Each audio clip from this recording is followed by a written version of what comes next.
Squilliam returns, Squidward leaves for work and conveniently bumps into Squilliam and all of his fancy friends, despite Squilliam not seeming like the kind of guy that would come near the Krusty Krab. He and his friends make fun of Squidward for working as a cashier. Hold it! Don't tell me! You're a cashier! Don't lie. Lying always makes it worse. But I believe that this encounter was planned out by Squilliam in advance, and he hired all of those people to pretend to be his friends. Take a look at Squilliam's friends. They're all nicely dressed, you kind of get the sense that they're fancy, high-status members of Bikini Bottom, but they aren't.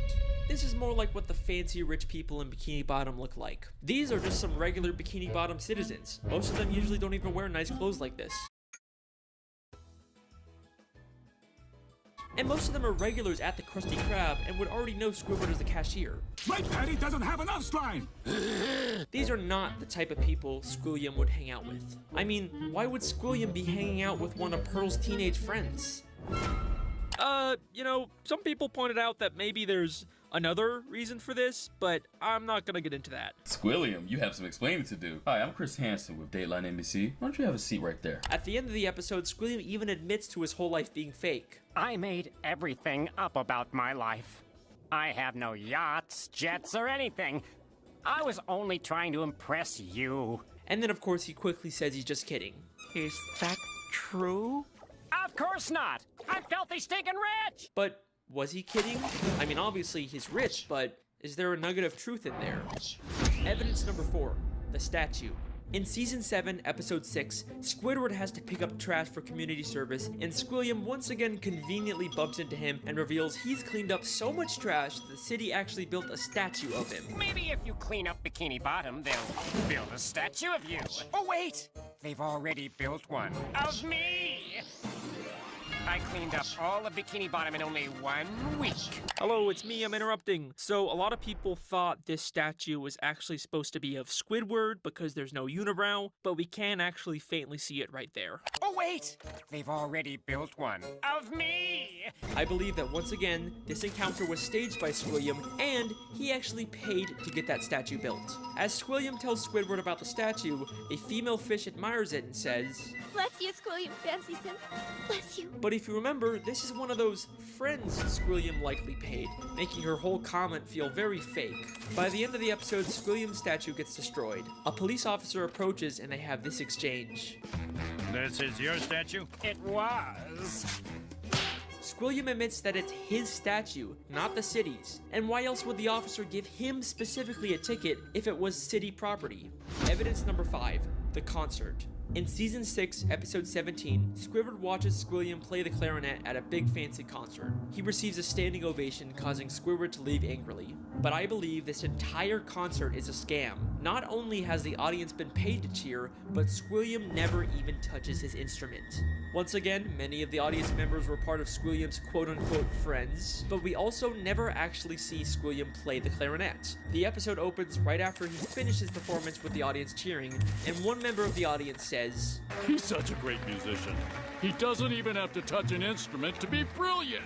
Maybe the real reason Squidward leaves so angrily is because the audience cheered for Squilliam even though he never even touched his clarinet. Maybe Squilliam is just as bad as Squidward at the clarinet and he's trying to hide it.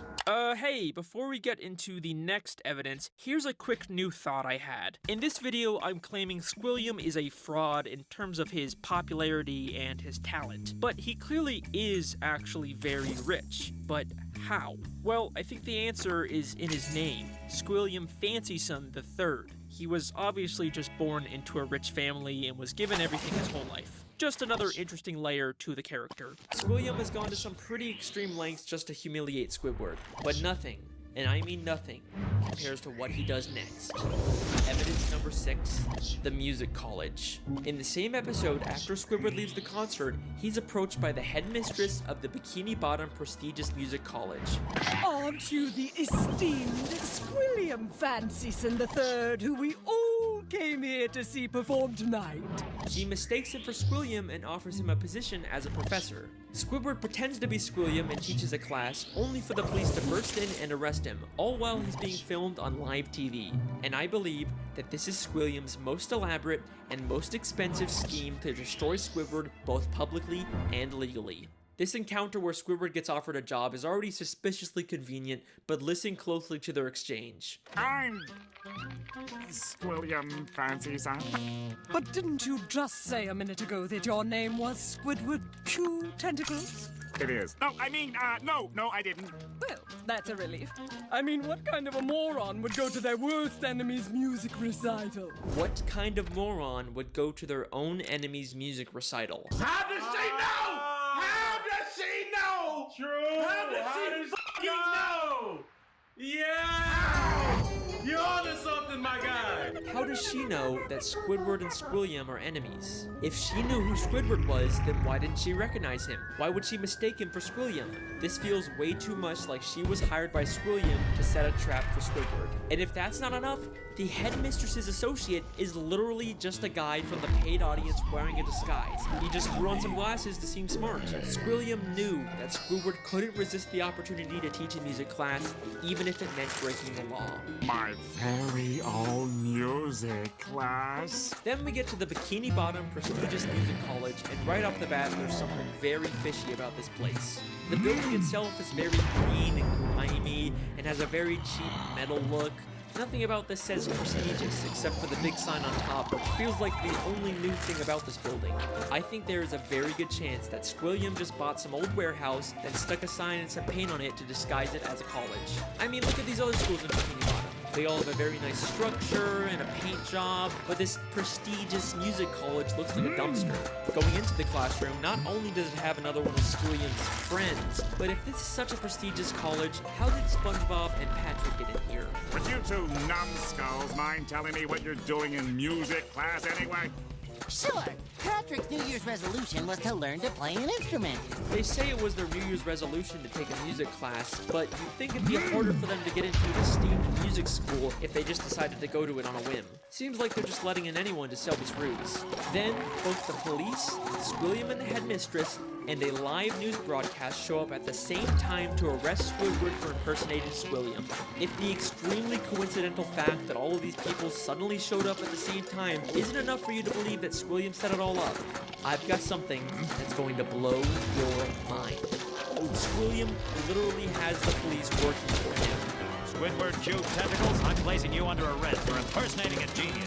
If that doesn't sound like he's been paid off, I don't know what does. The lengths that Squilliam goes to humiliate Squidward are insane. He literally builds statues and entire buildings just to make Squidward feel inferior. But why? Why would anyone go so far to embarrass an old high school band classmate? What happened between them? What could have caused this extreme level of dedication? Well, unfortunately, we never really get much information on their past. I've spent hours reading through the SpongeBob Wikipedia and looking at old episodes, and there really just isn't any clues that would explain their weird relationship. I guess we can't solve everything, but either way, that's my theory. Thank you so much for listening. I really hope you guys enjoyed. I'll see you next time. Wait a second. Season 6, Episode 5, Slide Mr. Studios. Just a normal episode where SpongeBob and Patrick annoy Squidward. Nothing really out of the ordinary. Except I have one question about this episode. Why does Squidward have Squilliam's robe? That is clearly not the purple robe he usually wears. That is Squilliam Fancy Son III's robe. Why would Squidward have this?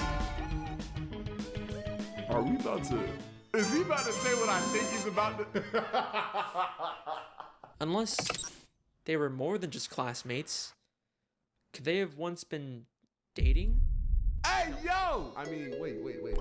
He's a grown man that likes the clarinet, classical art, classical music, and smooth jazz. Octopi are bisexual? No way. That's not possible. There's no evidence to support that. Right? Don't be intimidated, Squidward.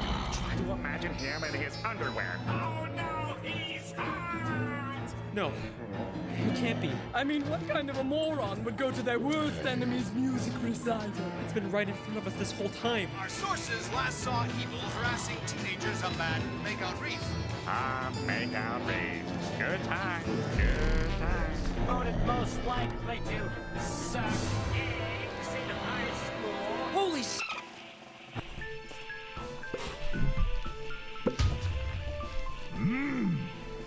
Alex Bale doesn't win.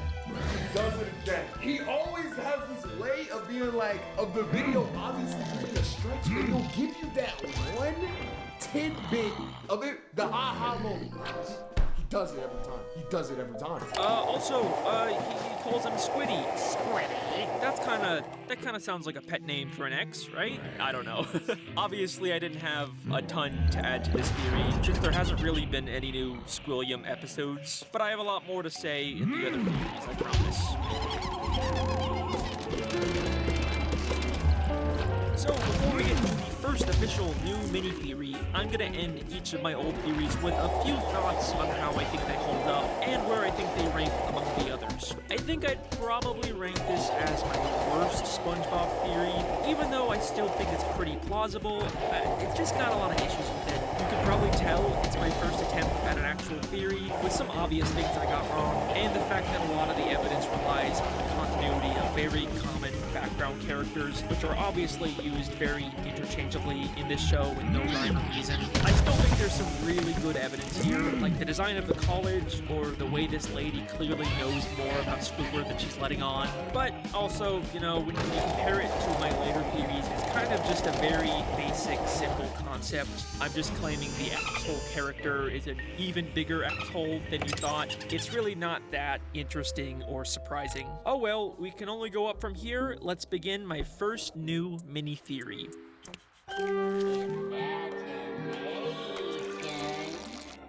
So, here's a question I've been asked from the very start of making these SpongeBob theories. How is there fire underwater?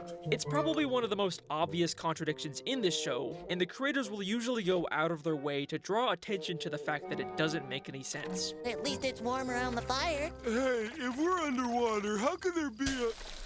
Whoever sent this obviously has no idea about the physical limitations of life underwater. Might as well throw these in the fire. So finally, I will give the people my answer to this infamous age-old question, how is there fire underwater? It's just a cartoon. I'm not kidding, that's actually my answer.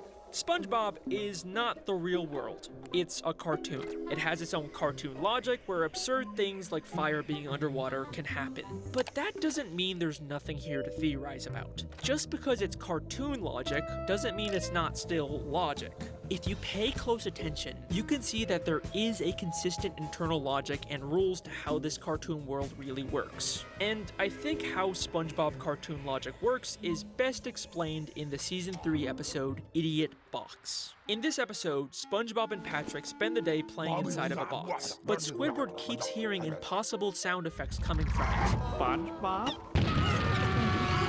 And how are they creating these sound effects? How are you two making those noises? Imagination. With their imagination. And this is key to understanding how the SpongeBob world really works. This episode tells us that anything that is imagined in SpongeBob can physically come to life. We can see this imagination rule in every single episode of the show. The most obvious example of this is when a character is thinking and a thought bubble appears above their head. But in SpongeBob, these thought bubbles are real physical things. Other characters can see and physically interact with them. Wait, hold on! My pen is out of ink. Plankton! You'll never get me formula, not even in a flashback. Because things imagined in SpongeBob come to life. And this goes far beyond just thought bubbles. It explains how characters are constantly getting new props and costumes out of nowhere. Where did SpongeBob suddenly get this hat and sign? Where did he get this glove or all of these costumes that instantly appear and disappear? It's because SpongeBob is imagining all of these props. This can be used to explain almost every single absurd gag in this show. Wait, Patrick, you're supposed to let me win, remember? Patrick is imagining himself getting beat up here. That is gonna be a good one, just wait and see. SpongeBob is imagining the sun talking to him during his bedroom, and SpongeBob and Patrick are imagining that fire is able to exist underwater. And if you still don't believe me, look what happens when Patrick questions the logic behind the fire. Hey, if we're underwater, how could there be a...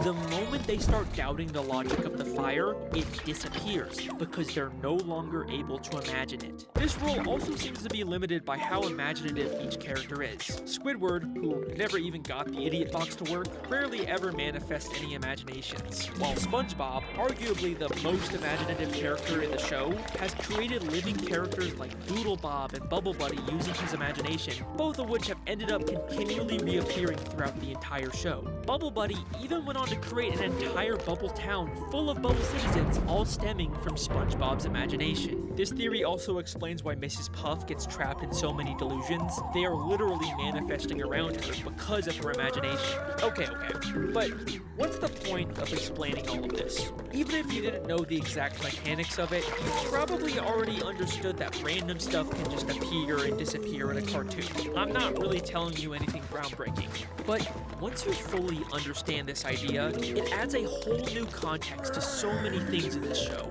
One of the most interesting being how dreams seem to affect the world, specifically SpongeBob's dreams. In Season 1 Sleepy Time, SpongeBob dreams about finally getting his license, but then he crashes and Mrs. Puff takes his license away. And this is exactly what happens later in the Season 2 episode, No Free Rides. Mrs. Puff gives him a license, instantly regrets it, and after SpongeBob crashes his car, Mrs. Puff takes his license away. So, did SpongeBob's dream predict this event? Or did his imagination literally cause it to happen? Okay, you're not convinced yet? Don't worry. This is far from the only instance of this happening. In Season 2 Procrastination, SpongeBob dreams about his pineapple burning down, which happens later in Season 9 Gary's New Toy. In Season 5 Roller Cowards, he dreams about crashing on a Glove World roller coaster, and then it happens in Season 10 Don't Wake Patrick. Even dreams we don't see come true. In Squids on a Bus, Squidward becomes a bus driver for the day, and SpongeBob says this. I've always dreamed one day I'd board a bus and see you driving it. Now, I already know what you're gonna say. SpongeBob's a very long-running show. A lot of these basic plots were bound to happen eventually, right? You know, it's like how The Simpsons can predict the future. But in Season 4's Fear of Krabby Patties, SpongeBob dreams about everyone in the Krusty Krab turning into giant killer Krabby Patties.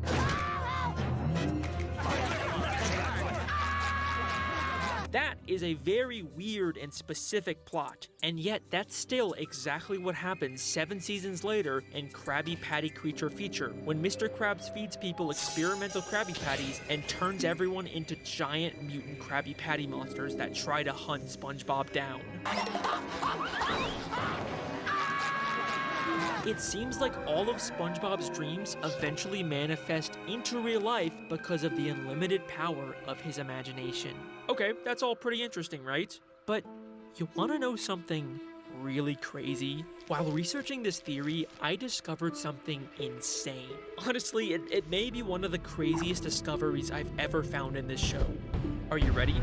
In the Season 6 special, Truth or Square, all of the characters get trapped inside of the massive ventilation system beneath the Krusty Krab. There's an entire network of tunnels and air ducts underground. At a certain point, Mr. Krabs gets separated from the group. Crossroads. I'll go this way, and SpongeBob, you lead him down that way. SpongeBob then takes a break to tell the story of when Mr. Krabs told him the Krabby Patty secret formula. This reminds me of the time Mr. Krabs confided in me the Krabby Patty recipe. Mr. Krabs called me into his office. And then something really strange happens. After the story, we cut back to the group, and Mr. Krabs is somehow back with them after previously being separated.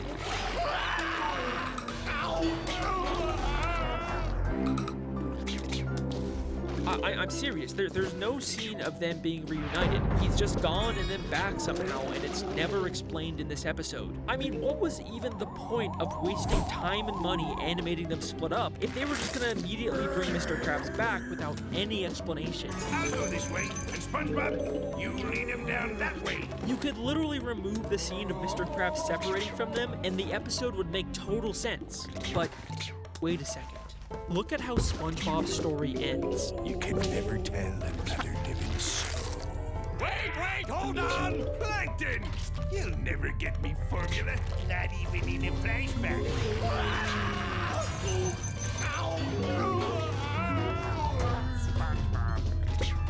Imaginary Mr. Krabs from inside of the thought bubble grabs Plankton and throws him down a vent. And when we cut back, Mr. Krabs is suddenly back sitting with the group. The obvious explanation is that this isn't the real Mr. Krabs. This is still the imaginary Krabs from SpongeBob's story who came to life. And the real Mr. Krabs is still somewhere lost inside of the Krusty Krab vents, and they never switched back.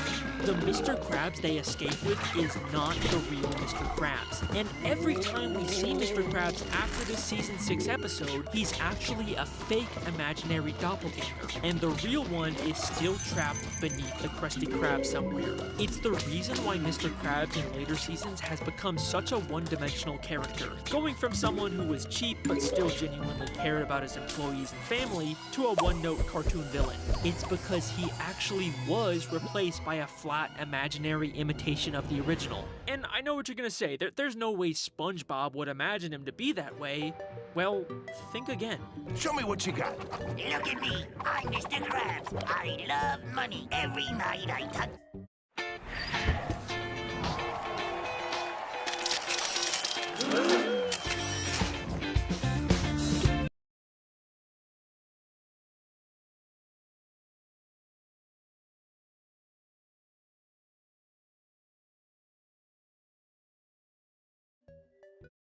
Roll it in and tell it a bedtime story. Oh, what's that you say? Me daughter Pearl needs an operation? I'll do it myself and save a nickel. That'll do, SpongeBob. And that is the imagination theory. 7 more mini theories left. Woo!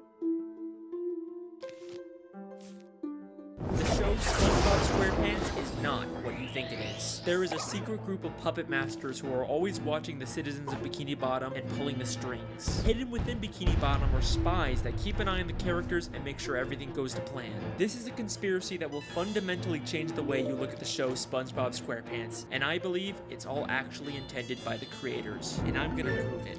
This is the television theory. To start this theory, we have to go back to the very beginning of the very first episode of SpongeBob SquarePants. Ah, the sea. So fascinating. So wonderful. Here we see Bikini Bottom, teeming with life. Home of one of my favorite creatures, SpongeBob SquarePants. Yes, of course he lives in a pineapple, you silly. So let me ask you a question. Who's speaking in this clip? Well, obviously that's just the narrator. We hear his voice many times throughout the show. Goo Lagoon. A stinky mud puddle to you and me. The Krusty Krab. Through these doors pass all the many kinds of undersea life. Puff's boating school, where diligent students learn the rules of the road. But who exactly is the narrator? Well, he's just the narrator, right? We're not supposed to think about who he is or why we're hearing him. Lots of shows have narrator framing devices we're not supposed to think about. Caillou was amazed that Mommy had made a rainbow, just like in the picture.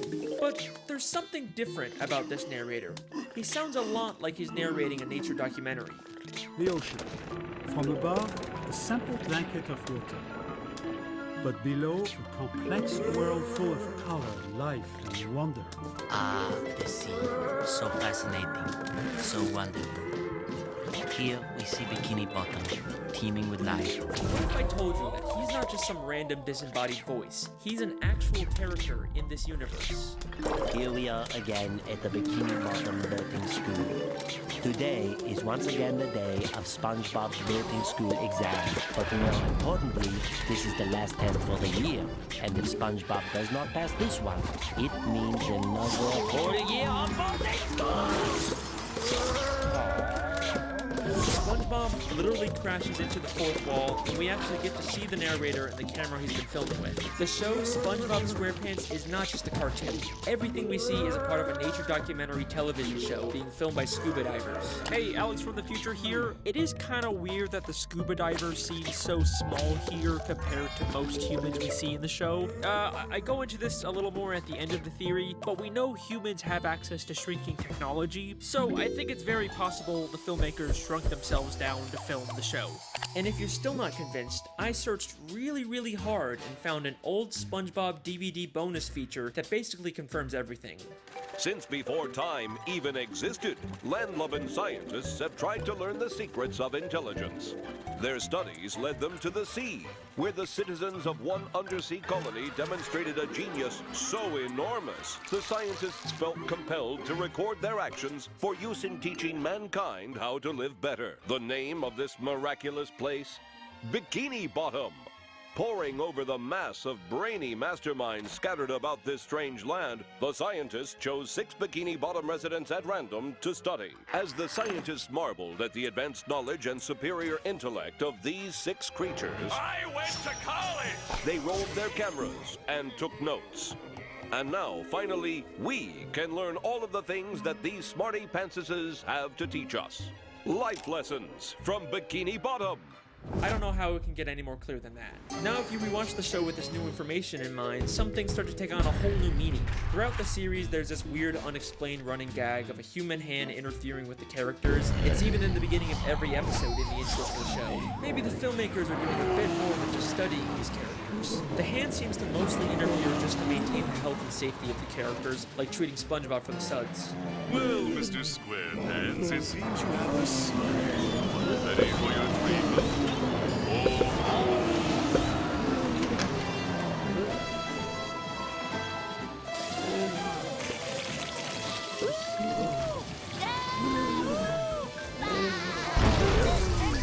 It makes sense that the filmmakers don't want to risk the safety of their main character. After all, there's no show without SpongeBob, but that's not the only reason why they interfere.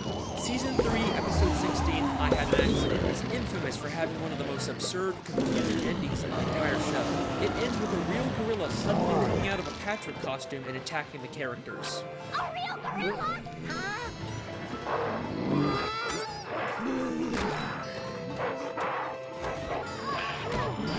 Then as soon as SpongeBob begins to question the logic of the scene, this happens. What's a gorilla doing underwater in the first place?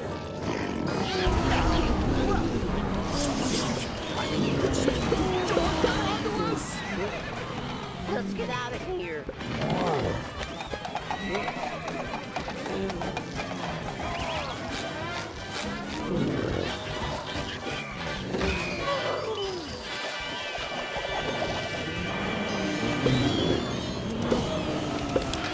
SpongeBob is a weird show, but this has always stuck out as being just a little too weird. But knowing what we know now, I think I can explain what's going on here. This isn't a real gorilla. Every other land animal we've seen underwater wears an helmet and is drawn in a cartoony style. The gorilla is shown in a live-action style, and the only time we ever see live-action characters is with a human. So I believe both the gorilla and the horse it rides away on are humans wearing costumes.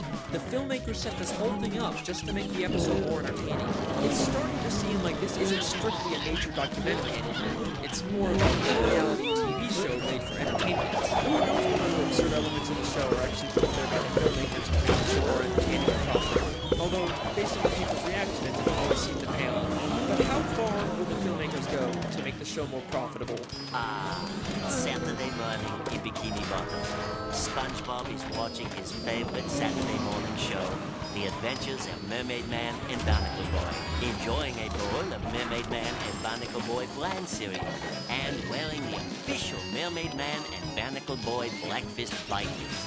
If we think of this as a television show, this sounds an awful lot like a product placement. I mean, listen to how the narrator specifically says the full names of the products. The Adventures of Mermaid Man and Barnacle Boy, Mermaid Man and Barnacle Boy bland cereal, Mermaid Man and Barnacle Boy Blackfist Vikings.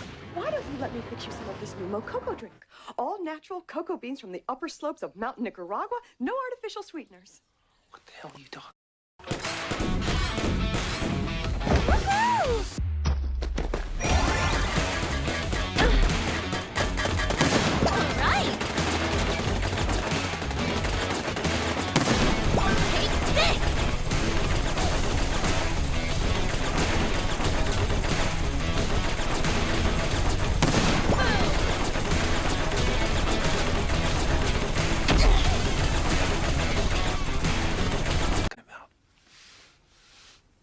Who you talking to? Maybe the Mermaid Man and Barnacle Boy TV show is actually from the surface world. They are human after all. It makes sense that the filmmakers would choose to highlight these popular superhero characters. The more they show, the more they're gonna sell Mermaid Man and Barnacle Boy merchandise. Also, Mermaid Man's old team of superheroes is referred to as a subsidiary of Viacom. The International Justice League of Super Acquaintances, a subsidiary of Viacom. And Viacom at the time was the company that owned Nickelodeon, which owns SpongeBob. So that's just more proof that Mermaid Man is directly working for the showrunners. Hang on a second, why are Mermaid Man and Barnacle Boy the same size as all the fish in Bikini Bottom, even though humans are always shown as massive compared to fish? Whatever, I'll come back to that one later. The show doesn't even just hide product placements. In the episode Model Sponge, they literally trick SpongeBob into making a commercial for a human product. I'm ready for my close-up, Mr. Director. Loose the pants! What's happening? New sponge commercial. Take one. Your bathroom is a disaster. Get it cleaned up fast with the new sponge. Just look at that shine. This is just like in real life how SpongeBob is such a popular character that he's used to sell tons and tons of products. So far I've shown you that the show SpongeBob SquarePants is actually a documentary television show, but the creators continually interfere to push their own agendas and make more money. But that brings us to an important question. Do the characters know they're in a television show? Let's go back to that clip where SpongeBob hits the cameraman. It means another whole year of boarding school! What happened? Oh, nothing, SpongeBob. You just struck another pedestrian. Mrs. Puff calls him a pedestrian, which sounds more like she thinks he's just some random Bikini Bottom citizen. The different types of marine life in SpongeBob are so diverse and weird looking that it's not too hard to believe that the characters just think these filmmakers are another weird type of fish. And back to the gorilla episode, the gorilla and the horse immediately get nervous and run away when SpongeBob questions what's going on. Well, it's funny you should... I mean, George, they're onto us! Let's get out of here. Almost like the creators don't want the characters to be aware their lives are being interfered with.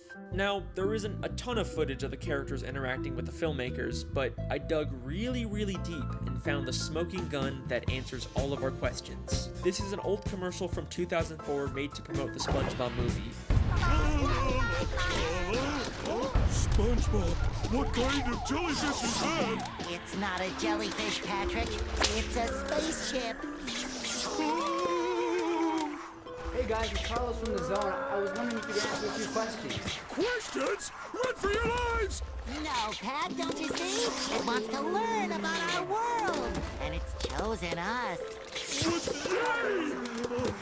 We've been chosen.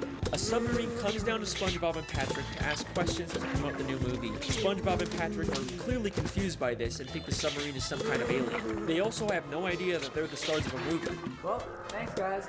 We'll see you in the movie. Bye! Movie? What's that?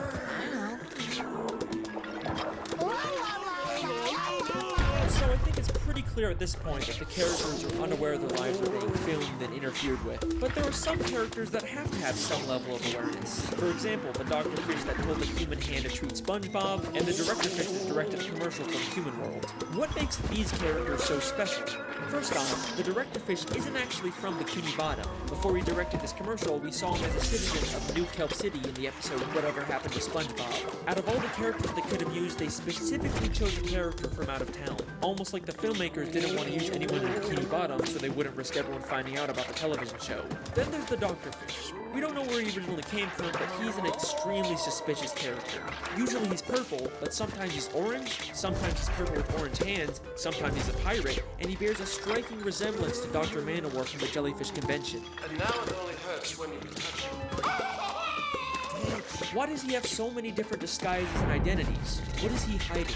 Okay, so this isn't directly related to the television theory, but I have something really interesting to say about this doctor. In season 14's Don't Make Me Laugh, you see the Dr. Fish wearing orange gloves, and I'm pretty sure this is like a super subtle reference to this one time that he randomly had orange arms in season 1. It's like they're trying to retcon this old animation mistake and give it an in-universe explanation. They also did this with Perch Perkins, a side character whose notoriously switch back and forth between having orange and purple skin throughout the entire show. But in season 13, we get this close-up shot of him where we can see little smudges of purple makeup, implying his inconsistent colors was always him just wearing makeup. It's like the creators are telling us that little details matter. Even things that are obviously just animation mistakes have explanations in the lore of this show. Okay, sorry for the tangent, I just thought that was really interesting. Back to the theory. I believe hidden throughout Bikini Bottom are spies like this who are aware they're in a television show and keep tabs on the main characters and make sure everything goes to plan.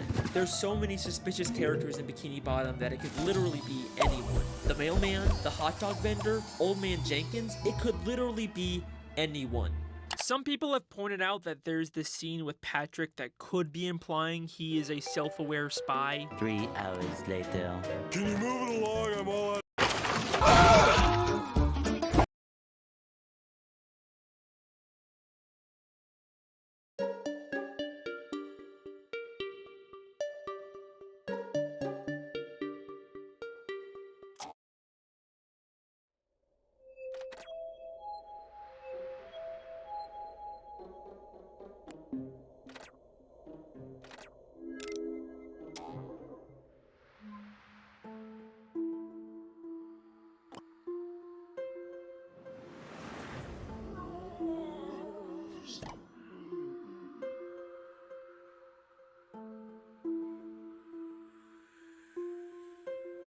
Time cards. But since this is the only example of anything suspicious with Patrick, I think it's a little more likely that he's just too stupid to understand what he's doing here. But what if I told you that the biggest spy of all isn't some random side character?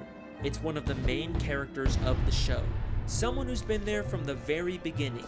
Someone who's not even from Bikini Bottom. Someone who's not even from the ocean. That's right.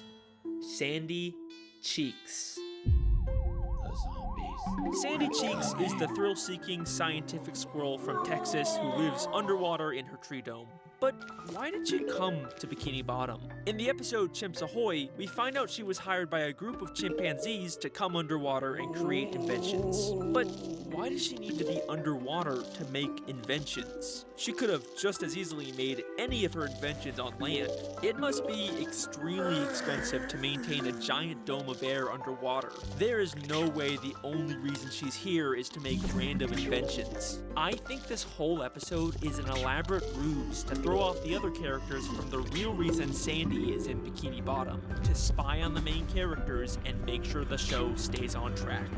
Many of the times the characters are in danger, Sandy conveniently steps in to save the day, and many of the wacky, entertaining episode plots are driven by an invention Sandy creates. Everything she does is a calculated move to carry out the hidden agenda of the filmmakers. Her entire friendship with SpongeBob and the other characters is built on a lie. But you're probably saying, Sandy is a sweet, friendly squirrel. There's no way she's behind this. You're not convinced yet?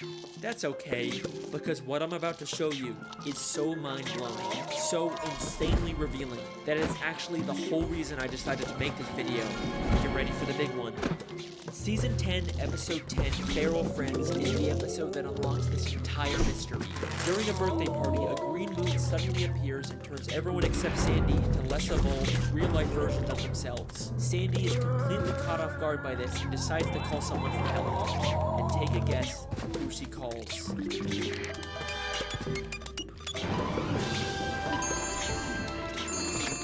Hello, French narrator speaking. Hey, Frenchie, it's me, Sandy.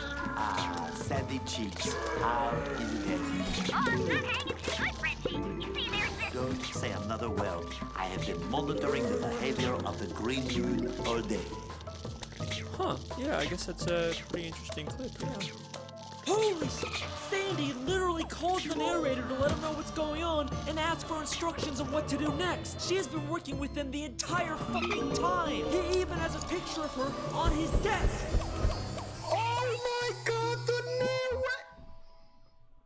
Oh my gosh, my mind is just blowing up. My mind is just exploding, dude. This is crazy. Many people have commented about this, but there has been a major new development for this Sandy is a spy theory. In the brand new SpongeBob movie, Saving Bikini Bottom, we basically get outright confirmation of this theory. Like, it's not even up for debate anymore. The movie reveals Sandy has been working for human scientists this entire time, and we even see this. The reason I'm back in Texas is because Bikini Bottom... weren't that the town you were spying on? I weren't spying. I was doing observations. Direct confirmation that Sandy is a spy. 3 years after I posted my television theory. I'm doing something great and beautiful thanks to your scientific research, Chiefs. My science? But I thought I knew you. It does seem like she didn't know the full extent of what was happening. I didn't know that you were using me to spy on Bikini Bottom.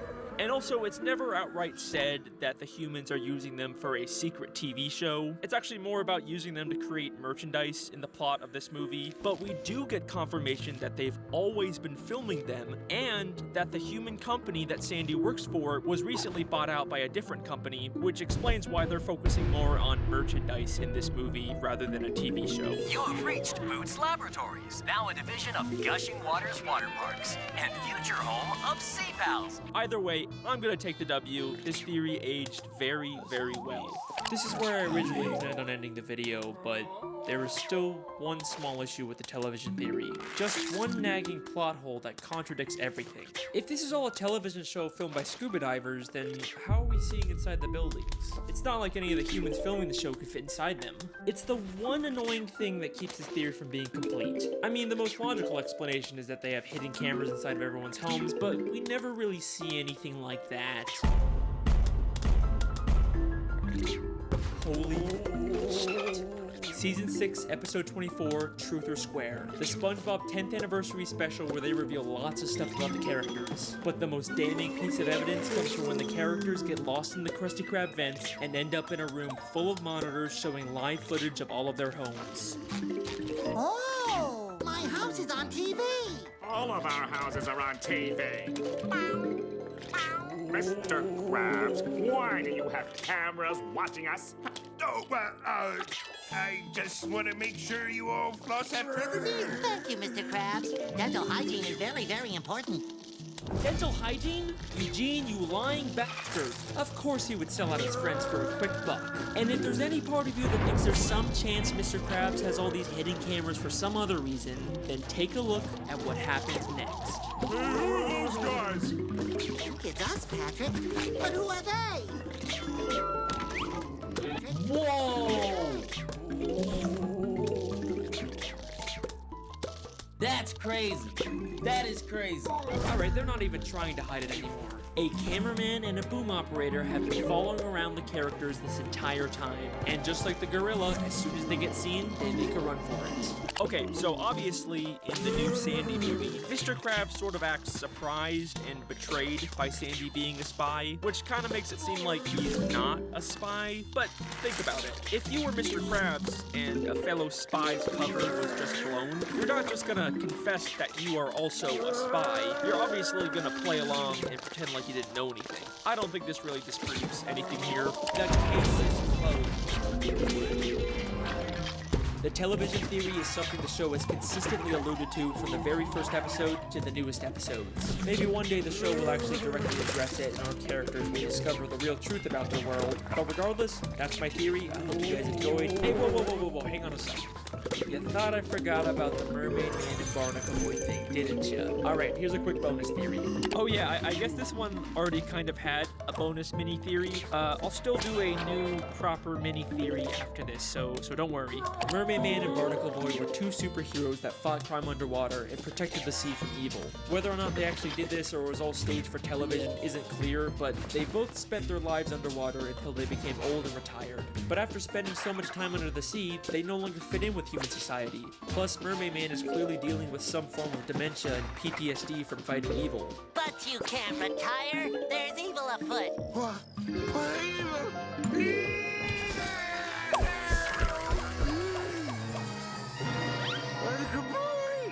So, they decided to live the rest of their lives in Bikini Bottom, and in order to fit in better with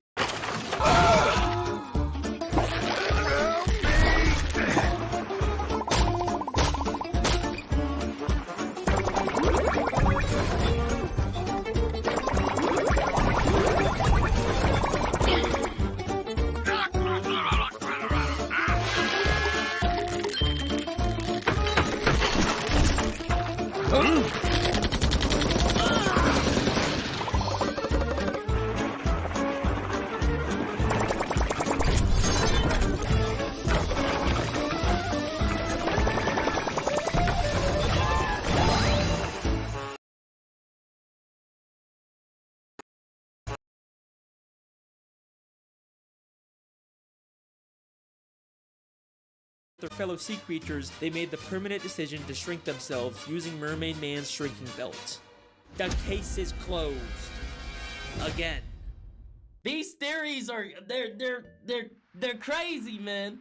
I don't know where he comes up with it. I don't know how he finds it, but the man he's spot on. He is spot on. I believe all of it.